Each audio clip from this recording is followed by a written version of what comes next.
Nah, sekarang kita lihat beberapa yang masih ada waktu 10-15. Saya baca agak cepat pendapatnya para filosof muslim tentang hubungan filsafat dan agama. Saya awali dari Al-Kindi. Ini kalimat ini menarik, sering saya kutip. Kata Al-Kindi, sesungguhnya dalam keadaan apapun orang tidak bisa menolak filsafat. Jika dia menerima filsafat, maka dia akan mempelajarinya. Jika dia menolak filsafat, dia juga harus berfilsafat untuk membuat argumen tentang kebenaran dirinya. Argumen tersebut juga termasuk dalam filsafat. Jadi kalau ada orang anti filsafat, kamu tanya saja, alasanmu apa anti filsafat? Nah, terus kan dia jawab, alasanku ini loh. Nah, begitu dia berargumen seperti itu, sebenarnya dia sedang berfilsafat. Jadi tidak bisa orang tidak filsafat. Dia akan selalu jatuh pada berpikir rasional yang filosofis. Ini kata Al-Kindi. Saya lanjutkan. Kata beliau lagi, filsafat, belajar pikiran-pikiran para filosof itu bagian dari ketika kita menyambut kebenaran. Kata Al-Kindi, sewajarnya kita tidak usah malu menyambut dan menerima kebenaran dari manapun asalnya, walaupun dari bangsa atau umat yang jauh berbeda dengan kita.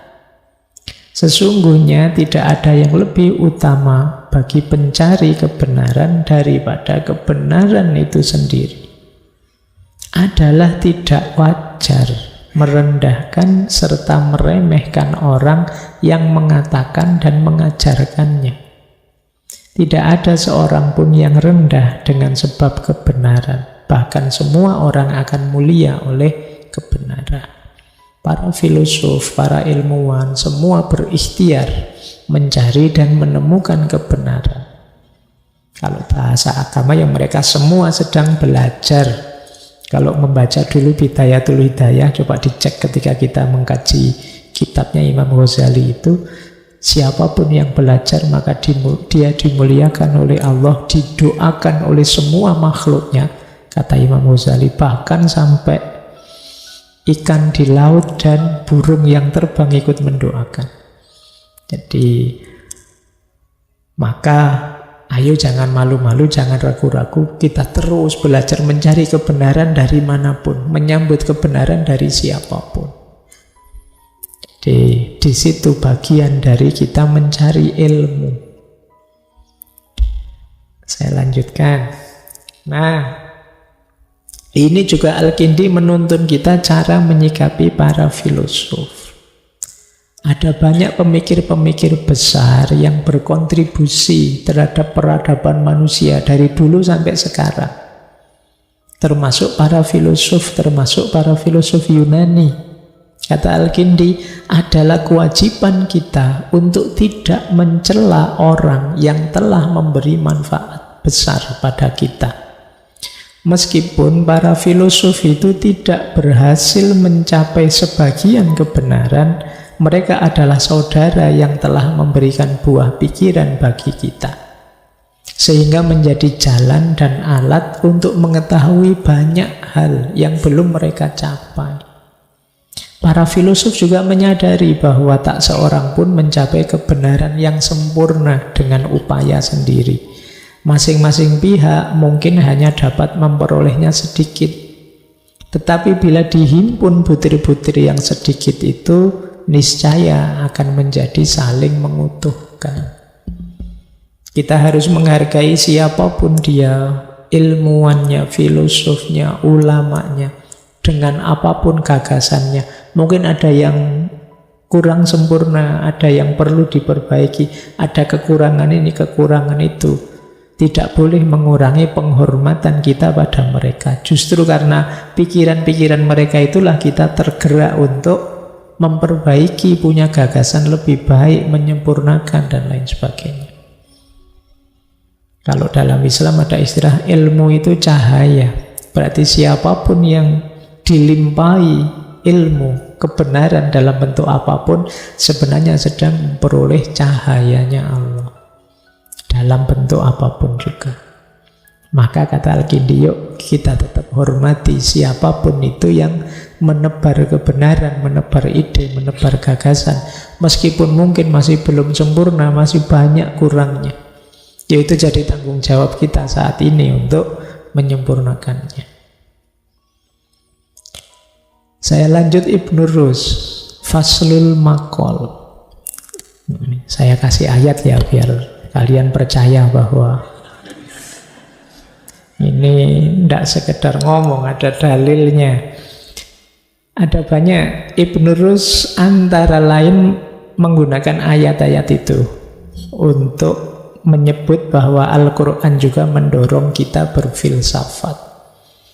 Yang pertama Al-Hasyr ayat 2, fa'tabiru ya ulil absor.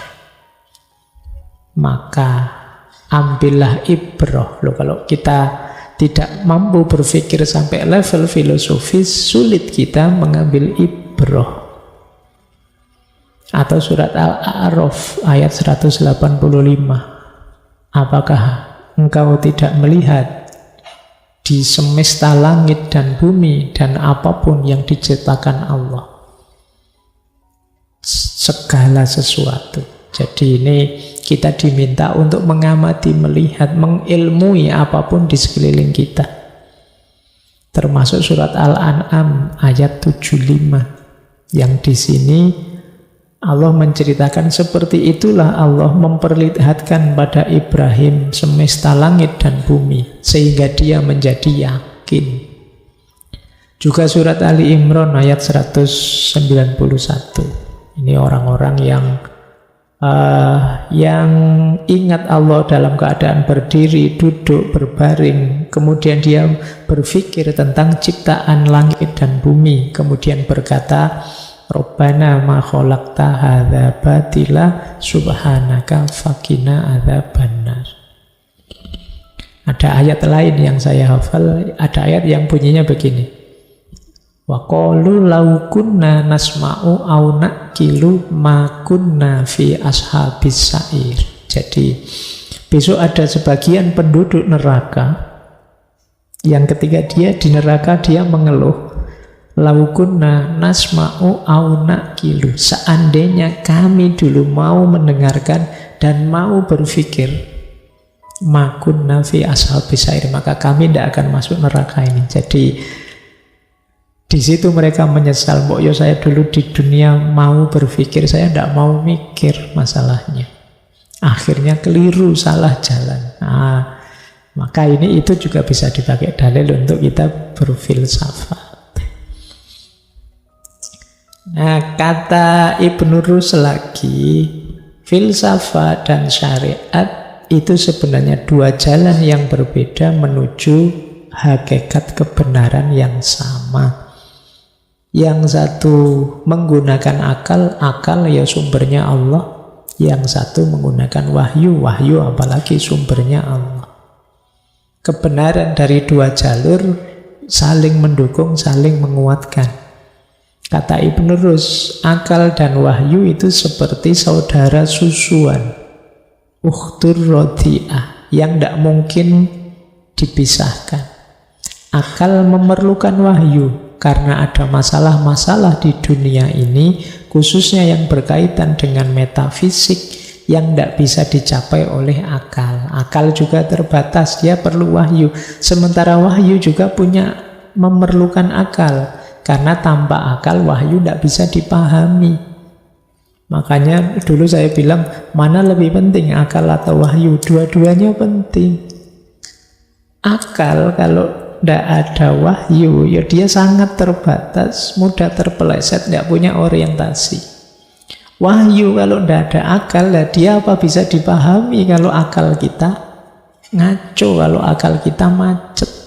Dua-duanya penting, wong dua-duanya sumbernya Allah. Nah, ini menurut Ibnu Rus. Nah, ini menarik kata Ibnu Rus. Gimana kalau ada orang sesat? Kan kita sering takut belajar filsafat terus sesat. Kata Ibnu Rus, kalau sampai terjadi seseorang menjadi sesat setelah mempelajari karya-karya itu, mungkin disebabkan oleh lemahnya kemampuan dirinya, atau dia tidak mampu mengendalikan diri, atau dia tidak ketemu seorang pembimbing untuk menjelaskan yang terdapat dalam karya-karya itu. Ini diakui oleh, mungkin ada orang yang memang sesat beneran, tapi hal itu tentu saja tidak boleh menghalang-halangi karya-karya itu dipelajari untuk mereka yang memang punya kemampuan untuk mempelajarinya. Kasus negatif semacam itu adalah sesuatu yang terjadi secara kebetulan, bil arad, dan tidak secara esensial bizat. Sesuatu yang secara esensial mampu memberi manfaat tidak boleh disia-siakan hanya karena ada fenomena dzaror yang terkait dengannya secara aksidental. Jadi misalnya ada loh orang minum air putih tersedak terus meninggal, tapi kan tidak terus jangan minum air putih kalau begitu, kan tidak begitu. Wong itu tadi insidental. Bismillah, kita minum dulu.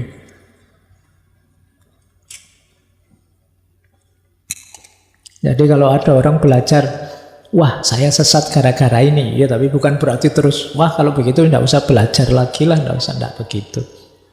Jadi fenomena tadi aksidental, mungkin karena dia memang pas tidak mampu, bukan ilmunya, bukan waktunya, bukan bidangnya, atau dia memang lemah hatinya, atau dia belum ketemu guru yang cocok.